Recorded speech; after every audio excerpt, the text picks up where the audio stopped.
Welcome to another edition of the Dental Today podcast. Thank you for stopping by. This is brought to you by Lab Media TV. My name is Hezekiah Morales, and here we go. Remember to follow us on social media at Lab Media TV. In today's episode, we will be speaking with Mr. Alexander Wunsche, president of Zahntechnique Dental Laboratory. Alexander completed a 4-year multidisciplinary program at the Otto Umfried School of Dental Technology and also attained accreditation as a CDT in Germany. He is also accredited as a CDT here in the United States. After graduation, he traveled and began working with high-end laboratories focused on implant and all ceramic restorations. Today, Alexander fabricates a wide variety of case types and also specializes in cosmetic and complex implant restorations. He has been published in dental journals such as Compendium, Inside Dental Technology, the Journal of Dental Technology, and Dental Management Today. Alexander speaks internationally regarding innovation in dental technology. He is also the president of the Florida Dental Laboratory Association. Just going back to the conversation on how so many things have changed right now in the last 3 months. We were in Chicago, we were hugging, we were having a great time, shaking everyone's hand. It was a phenomenal time. Now, with this C-19 situation, everything has changed. Regardless of what industry you're in, regardless of what type of business you do, everything has changed. How has this changed for Zahntechnique? Tremendously. I start from the back. We're happy to be back in business. We're happy to actually be busy. Okay, so that's kind of, I'm taking the finale right now already up front. But, there's a big but. When the whole pandemic started and we didn't know what's going on. It started when we were in Chicago already. We were talking about COVID-19 and everybody kind of, oh my God, I don't know. We didn't really pay attention to that because also it was not really guided from the government what's going on at that back then because nobody knew. So we all flew home, right? And literally a few weeks later, we were in lockdown. So for us, that was kind of, I mean, it never happened to me before to be in a lockdown. I don't know anybody who experienced that. For Zahntechnique, it was definitely a totally new experience like for everybody. We were in lockdown. We were super busy. I was away for a few days in Chicago, so work were piling up. My team was working. So that basically took advantage of to be able to actually work as long as possible. So we didn't get anything new in, but we could work on big cases. We could actually finish work over multiple weeks before we then also were forced to furlough the team. So we tried to expand that time as much as possible, just also to be fair to our team members, to our employees, because we're like a family here, you know. We're not just like, don't come and get a paycheck and go home. We're living with them in our minds, and we want to support them, want to help them. So everybody was concerned, nobody knew what's going on, and we said, listen, we're gonna work as long as possible we can do, basically. So that's what we did. We just worked. We worked cases down, what we can do, basically, and then at some point the day came where we had to basically stop. And then we said, okay, now we have to furlough the team. We tried to help everybody to get unemployment and everybody to get into the right position, basically, which was a huge challenge in Florida because Florida's unemployment system was literally not existent. I mean, yes, in TV, but in reality, not. Everybody knows about that. And so we're all going into unemployment. Danielle and me, we were working here, so we were still in the laboratory to be able to do emergencies. We had here and there some emergencies coming in from doctors. They had seeing a patient with a broken denture, for example, or so. So we tackled that basically. But then we went straight into PPE. So we fabricated face shields. We experimented with different things, basically, what we can help our healthcare workers, basically, they're on the front lines. Because everything was running out, you know. So we have a printer here, we have softwares here, we can help. And so we were really happy to be able to do that, to actually fabricate this stuff. And we were sending it out first for free to hospitals, to healthcare workers, to friends, their nurses, etc., etc. They call and say, hey, we're going crazy here. We have nothing. We have COVID patients. We have a lot of friends in Philadelphia, New York up there. At that time, it was just crazy. So we tried to help as good as possible. At some point, we also saw, wow, there's a demand for also private citizens to get face shields, to be secure, to be safe, basically. So then we also said, well, we have to keep the lights on as well. So we then started also selling PPE to the public, basically, and that worked also very nice. I mean, you don't really keep the lights on with some face shields, but it helped, and a little bit helps. Yeah. So we were, I think, the best thing on the whole thing doing this was keeping our minds busy and not going crazy. So we worked, basically, we were every day here, Danielle and me, and worked just on PPE to keep ourselves busy, to also feel to be needed and feel the laboratory is still running. And that was very, very helpful to go through that process. In the same time, of course, PPE, it doesn't fulfill a full day work. So in the same time, we're working on new strategies for the company, working on marketing for the company, for that day when we basically reopen, for the day when our customers are able to see patients again. We had really exciting ideas over the last years. We were writing things down in our little marketing folder, what we would like to do, what we would like to go with the company to, where we want to see the company next years. So we're working on this due to COVID a lot, just to be able to actually really start full slope, very powerful when we're all back. And so that kind of was very helpful to work through that time, to develop strategies, also internal production strategies. So now was the time to go back. Why did we have these remakes on these cases? Okay, let's tackle that. What did we do wrong? So start on your own. What did not work out over the last years? How can we change it? What do we have to do to change it? So these things were also working very nice throughout that time, just to develop these new things for us, these strategies and concepts for the business. And we actually developed over the time a few new products for us, what we now actually offering to our customers, which is very exciting. And so that was very, very helpful to do that. So that definitely good. Tackling the financial situation was not as much fun, you can imagine.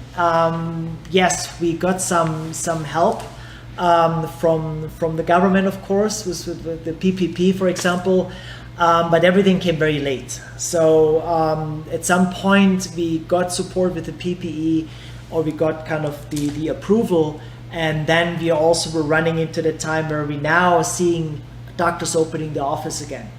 So we were starting working again, we started seeing cases coming in. So then we start, okay, how do we do the reopening? Are we getting the whole team back? Are we doing it kind of team member by team member? So how do we kind of build this up? And like I already mentioned, we are like a family. We're a small team. We're basically a team of 8, 9, 10 technicians. I would not like to make the decision who has to stay home still and who's coming back. It's not fair. I understand when you have a laboratory with 100 technicians, it's different. You have to think different. In a small team, I said, all right, let's just see what's going on. We made a lot of phone calls with our customers. So then we got the team back basically all at once. So everybody back, and with the PPE, that allowed us to actually, for the first 2 weeks, we're getting cases in. We're kind of busier than before, but what we were concentrating on then actually was fulfilling our plans Danielle and me made throughout the lockdown. What means, and with lockdown, I mean, we were not locked down here, but I mean with having no business basically. So we actually sat down with the team, and I mentioned to the team, listen guys, we are opening again, we're getting cases in, we are a startup. Yes, we were founded in 1970, forget about that. We have to work like a startup company because we're starting from zero.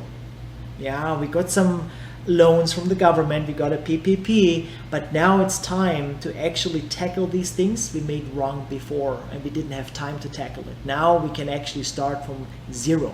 So we're working like a startup company, and that's what we did, literally. So we were sitting down for the first 2 weeks. We were going through production processes with the whole team. So every day we dedicated a certain amount of time, 2 to 3 hours every single day, besides our cases to work on. We were sitting in the conference room, which is behind me, and we're literally going through production steps, SOPs. So that's kind of what we did. We tackled that project. Fortunately, after 2 weeks, we were so busy, we didn't have time for this anymore. So we still did not finish that project. That's still, but we will finish it over the next weeks. So we're still working on that. But we did a huge, I would say we did most likely 80% of it in that first 2 weeks being back. And that was, I think, is one of the most important things as a laboratory owner to know we have now SOPs, because we didn't have that before. We didn't ever had that written down. And that's something very, very important to have, even if a small company. And so that's kind of what we tackled basically. Wow. Then besides in the lockdown, when everybody was gone, I did a lot of webinars, I did a lot of Zoom meetings basically. I think we all zoomed out right now. I don't want to see a webinar. But yeah, I did a lot of webinars. We actually also very, very cool. What kept us super busy on a good side was we developed our Client Connect. Because we said, hey, our clients are at home. We are in the lab or at home basically. What are we doing? We want to be connected with them because we want to be in their mind when they're going back to work. So how do we do that? Well, let's just do a study club. Once a week, every Wednesday at 2 o'clock, we do a 1 hour Client Connect webinar. So the first webinar, I put out the topic I want to speak on. So we invited people, and we had always between 50 and 60 people attending, which is for our size amazing. And so we started the first one. I put the topic out. We did a 1 hour, amazing feedback. And then basically after the webinar, they got a survey, and with the request, please let us know what you would like to know. What topic would you like us to speak on or to serve you? And so we got a good feedback. So I had a week time to develop a new lecture, basically, a new webinar for them. It was very, very organic. It was amazing fun.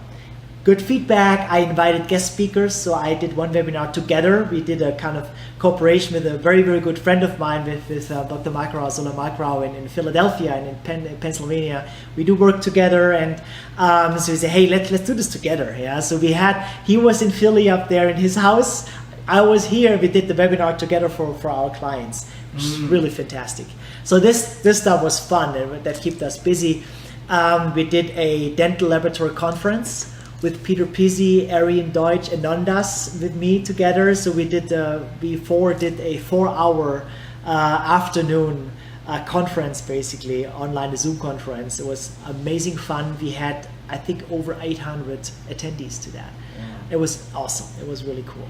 So the mindset, what I'm hearing from you, Alex, is the mindset is really what took you through, or is taking you through all this. Because in all this, you mentioned that although your business was getting slow, you were looking at other things to keep yourself busy.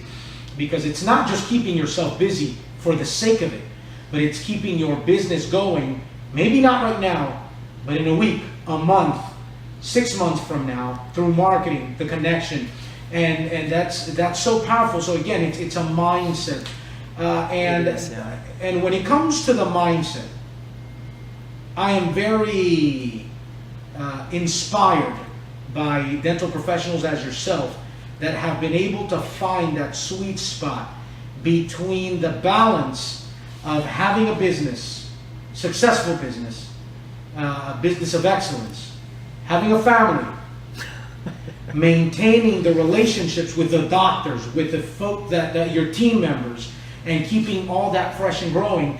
And in your case also, your sport, which you've been paddleboarding professionally for 2 years now. I would say it's an amateur. Competitive. Competitive, yeah. So how and where do you find that balance to be able to maintain excellence in all that you do? Yeah. I'm a little bit extreme in my lifestyle, I think, in generally. So yes, I'm a fighter. That's one thing. So I'm basically a happy person. I always see the good in things. I always try to take out the good things out of every situation. Even if the situation is very bad, I try to say, all right, we'll learn out of that and turn it around good. So that's kind of, I think, the mindset I am kind of period in generally speaking. In dental, the mindset is always, I think the mindset why what keeps me going is not delivering to our customers, which is the dentist. Not that I don't care for them. I have amazing relationship with them, friends for years. But my mindset is we're doing the work together for that patient. And that patient can be your mom, can be my grandma, can be my mom, my dad, my sister, my best friend. And that's how I see dental. Dental is such a niche industry, but the service you're doing for patients, not for our customers, dentists, for the patients, it's absolute amazing. What can be absolute amazing, let's correct that. So that's kind of my mindset, how I see things. I'm very passionate in that. I'm a smile, you can see a beautiful woman.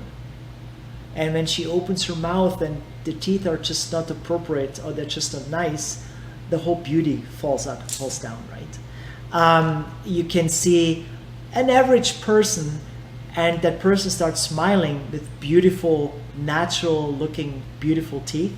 That person looks beautiful. And I think that combination, if you get this in your mindset, that keeps you going. That keeps you going to do that job to a perfection, to your perfection. Perfection is relative. Yeah, taste is relative. On the other side, function not. There's either wrong or right.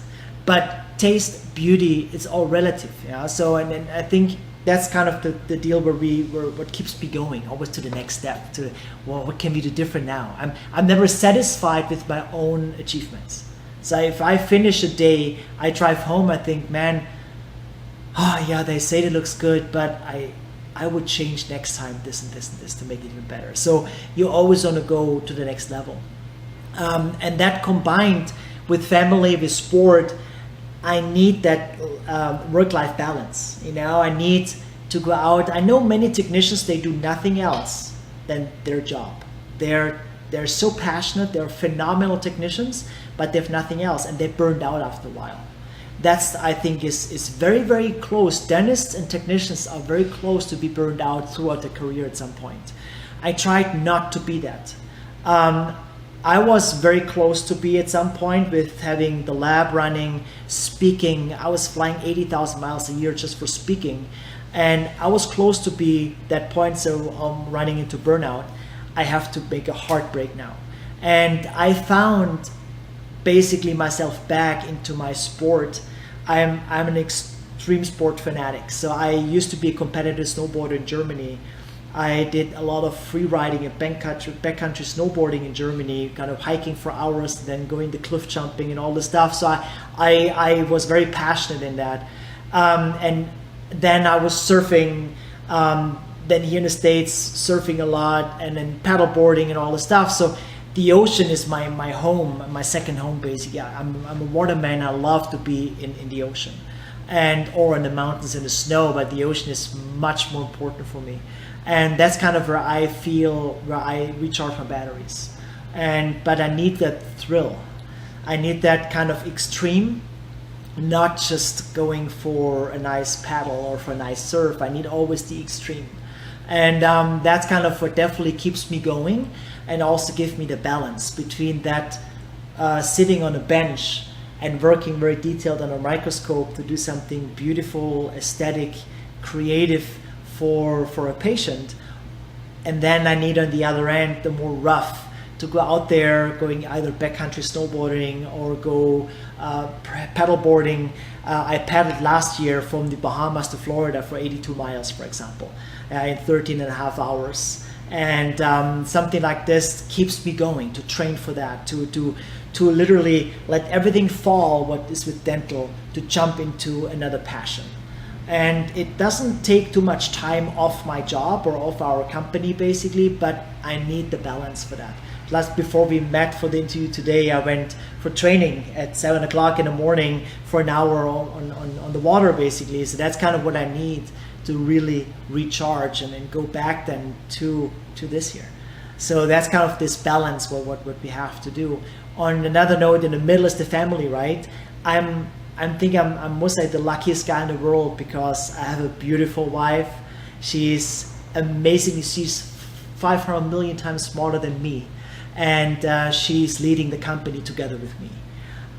So the work-life balance is a little bit easier for us because she's very passionate as well in the company, as me too. So it doesn't really bother if we spend also a Sunday maybe here to discuss certain things to get to the next level, or spending a dinner at home to talk about the company. But also there are limits, right? You have to also sometimes separate your family life from the business life. And I think we found a really good balance for that, because we look into our eyes and we know, all right, that's it, no business anymore. Let's talk ocean. Or she's into Ancestry, let's talk Ancestry. And I think the respect on both sides for both of our passion outside of our industry is very important, to have that respect. I'm not into Ancestry, but I'm talking to her about that, and I'm amazingly stunned what she's achieving with that. She's almost like a professional. It's crazy, yeah, as well what she's figuring out about her family history basically. I'm very interested in that. I wouldn't do it for myself, but it's amazing to listen to that. I think also the respect for her, that she knows my husband, my best friend and my partner is listening and is doing, and she does the same with me. She would never say no if I would like to go to a paddleboard race. She's always with me. She's yelling at the beach, Alex, faster, faster. She's yelling, she's cheering for me.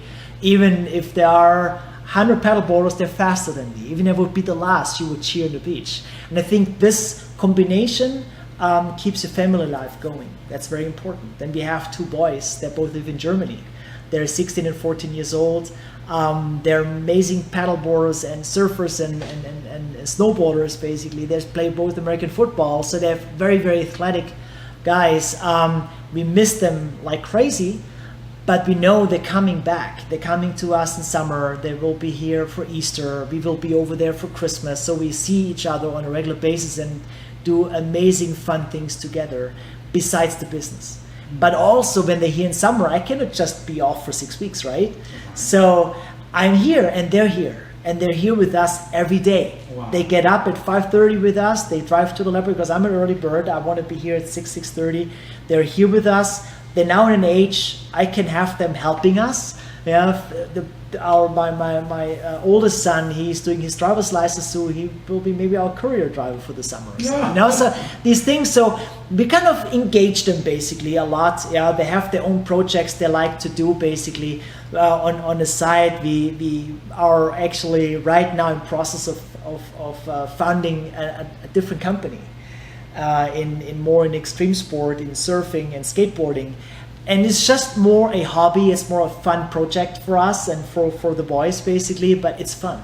And that's kind of, I think, that entrepreneurship, extreme sport, and the dental passion family, that can be combined very well if it's also groomed very well. If it's groomed very well. Yes. It's very interesting that you used that word. We were in Chicago again, and we interviewed a few couples. And, yeah. And I find that synergy, it's beautiful when it's there.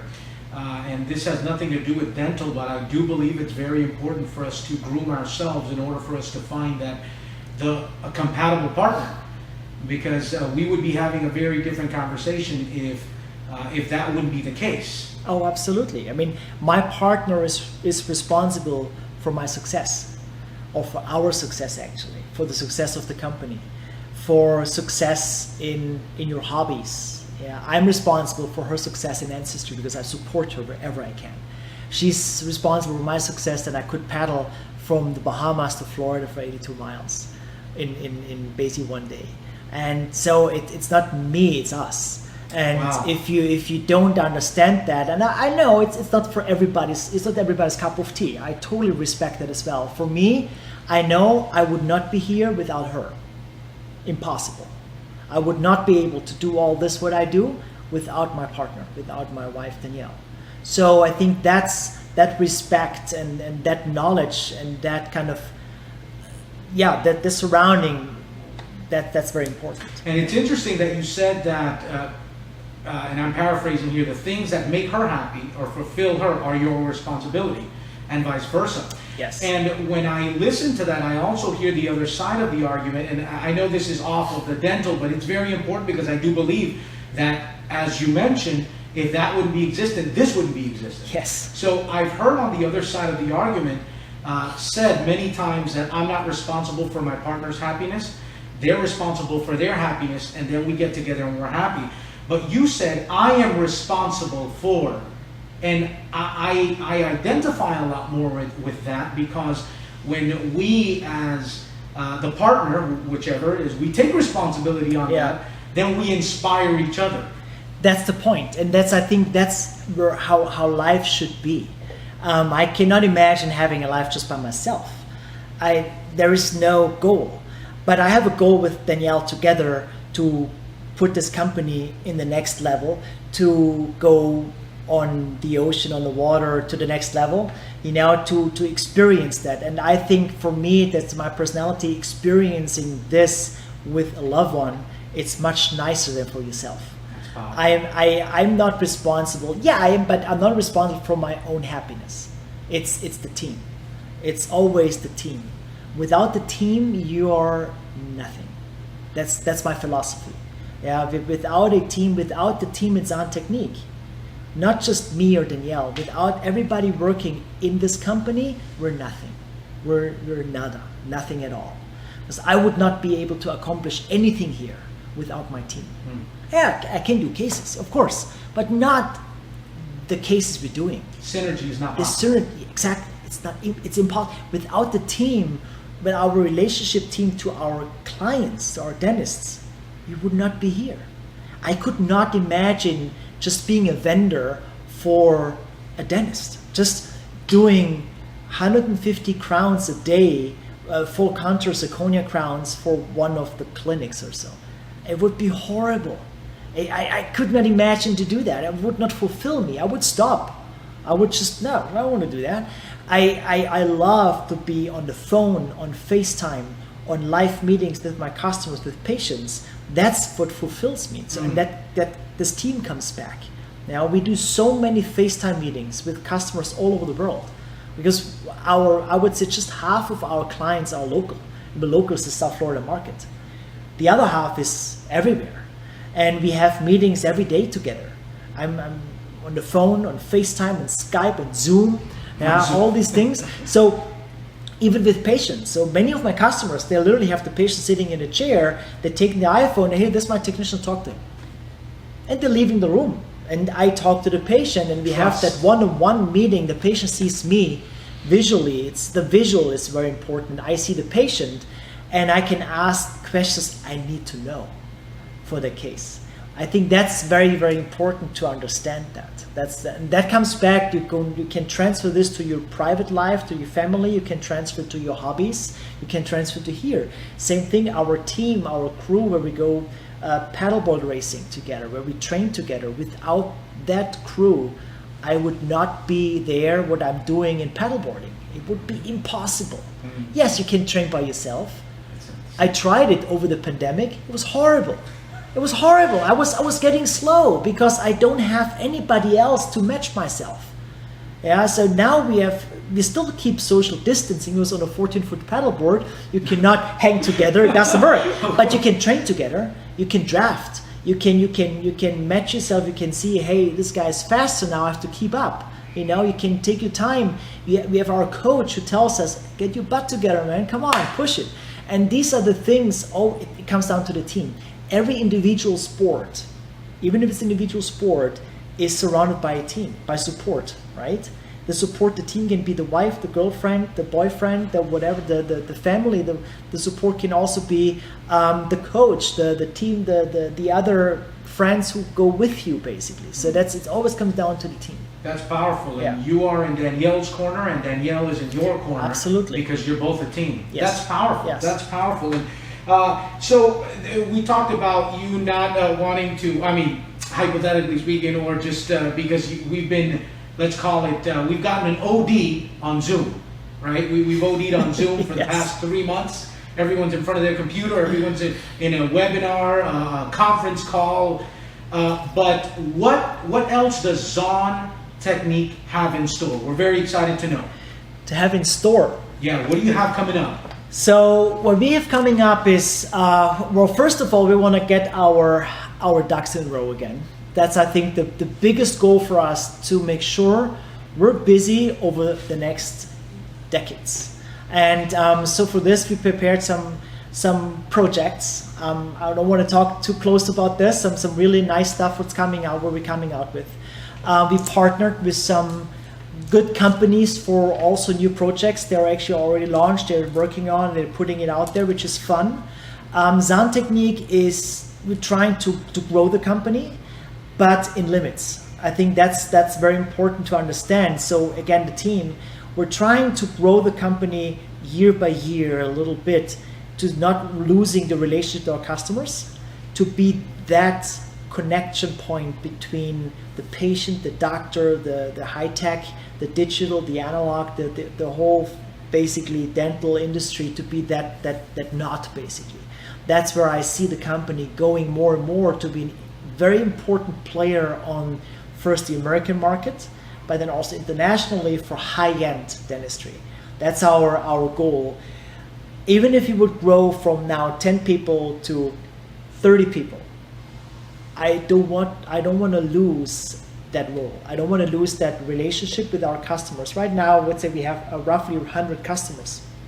If I think about if you would have 250 customers, I still would like to know everybody of them.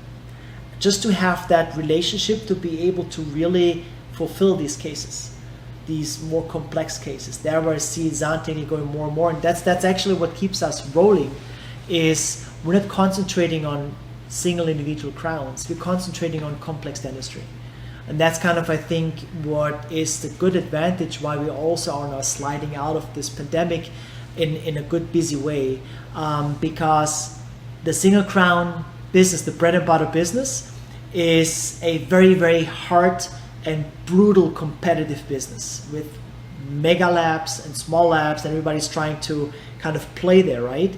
Also, a lot of technicians, they unfortunately have to work in that business with their smaller labs even, and they cannot compete with the bigger labs. So we're trying to get ourselves more concentrated on complex dentistry, on implant dentistry, to be a well-known source for dentists for specific cases.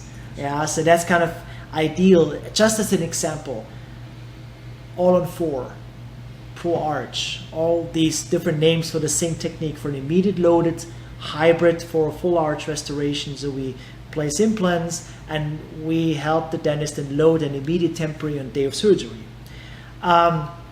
Phenomenal cases, farly overdone in the States.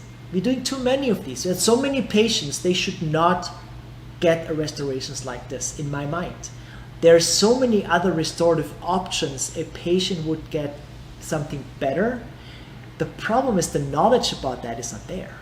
So our dentists and technicians, a lot of them do not even know about these options, and they're afraid to tackle these options. So I see in the future more and more Zahntechnique being that source to help patients to get the best what they can get.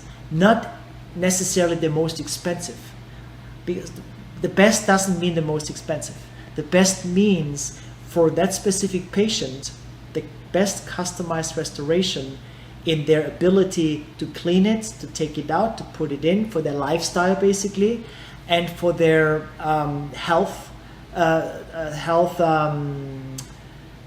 status. Yeah, so that's the best restoration. That can be just a locator, that can be a removable bar retained restoration, that can be something more fancy and a telescope restoration, that can be screw retained. So there are many, many options, and we want to be more and more that well-known source for that specific restorative workflow. That's kind of where I see the company going straight up right now, because that's what we're getting in, and that's where we have success, and I see the company growing even more in that market. If you had the opportunity to sit down with a dental technician today and a dental technician that owns a business, in these times, what would be your words of advice for them? Wow, that's a tough question, man. Well, definitely get any education that person can get, and not just education in their specialty. As a ceramist, it doesn't make any sense just to go to ceramic lectures or ceramic courses. I mean, if you're a ceramist and you work for a while, or even a business owner, you work for a while in ceramic, you have to know your stuff, otherwise you did something wrong, right? No, go to a denture education, go to CAD/CAM education, go to learn model work properly. And then in combination with that, what I learned over my years back, go to dentist education. Go to education where dentists get educated. Go to conferences, besides lab conferences, go to dentist conferences. Go to implantology meetings. Not just to network, which is very important, which is great. You have a source of hundreds of dentists in front of you can talk to, can offer you services. No, also to learn what they learn. To be able to be eye and eye with them, to have a smart conversation about dentistry. To not being just the lab guy. I hate that. I hate that terminology, lab guy or denture guy. When I go for a surgery case and we go to immediate loadings and have a new office, and then the assistant tells the doctor, "Hey doctor, the lab guy is here." So I'm Alex, by the way, and I'm a dental technician. So it's kind of the thing. I usually don't try to use the word lab in general. We are a laboratory. And I encourage every technician being, first of all, a dental technician, not a specialist, a dental technician, well sourced in everything, but also being not the lab guy, being a dental technician, and also communicate that, hey, I have so much knowledge about my job, what I'm doing. I can help you, doctor, getting better. You need me to shine. Without me, you cannot shine. You're maybe a CEREC doctor, which I personally would never go to. So that's, I think, is a message what I would give every technician. Education is key, but not just in your specialty. Do not even go there. No, educate yourself in everything else around dental. And then be a good source for knowledge for your customers, to be able to be eye on eye with them, not under them. That's very important. If a customer would treat me like, for example, I have these clinics that call for our fee schedule and then call for a case, and I say, well, can I talk to the doctor? And then the answer is, oh, the doctor doesn't speak to technicians.